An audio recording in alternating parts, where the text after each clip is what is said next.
It's a very simple decision. Do I have enough money each month to put aside, and where should I put it? My recommendation is to put it in an index fund, particularly as a younger starting investor. One of the great features of index funds and broad-based ETFs is that you get the advantage of broad diversification. You get many stocks. So if you, let's say, invest in an index fund, there's some with S&P 500, there'd be 500 companies. They represent about 70% of Americans' value of stocks. We have a fund called the Schwab 1000. It's 1,000 stocks. It represents about 85% of the company's value in the United States. That is, of course, very broad diversification. And so if there's one industry that goes up, oil, for instance, and another one going down, utilities going down, you have an investment in every major sector of the economy.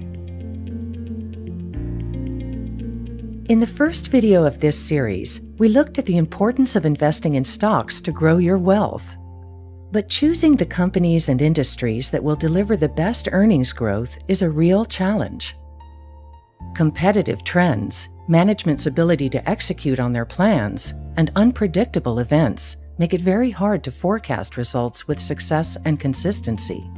Most people just don't have the interest, time, or expertise to pick individual stocks well.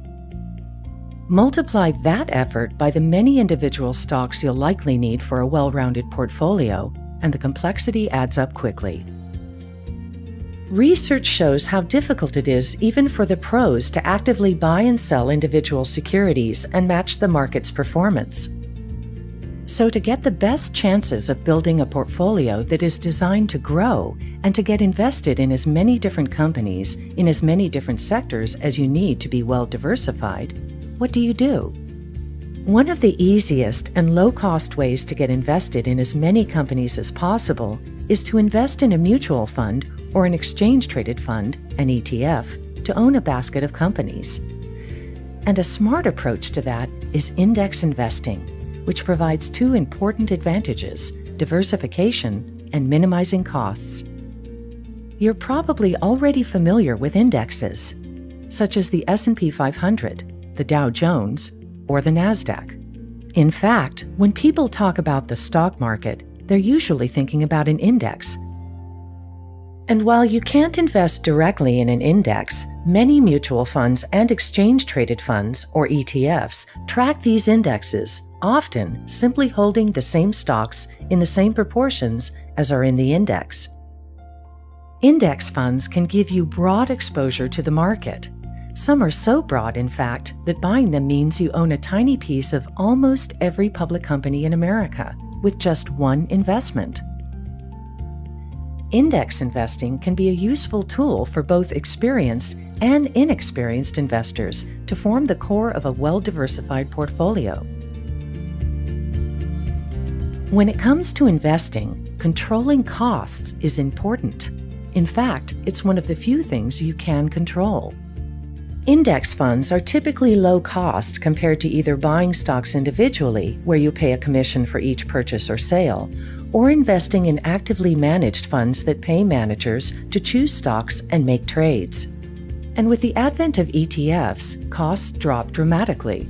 Now you can get access to the entire U.S. broad stock market for an annual expense of 0.03%. That means that on a $10,000 investment, your expenses would be $3 a year to own about 2,000 stocks. Lower costs mean more money stays working in your portfolio. And over time, this can have a big impact on your outcome.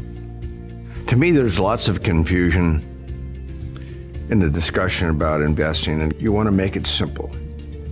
Some parts of the industry make it too complicated. Look for the firms, look for people who make it simple for you.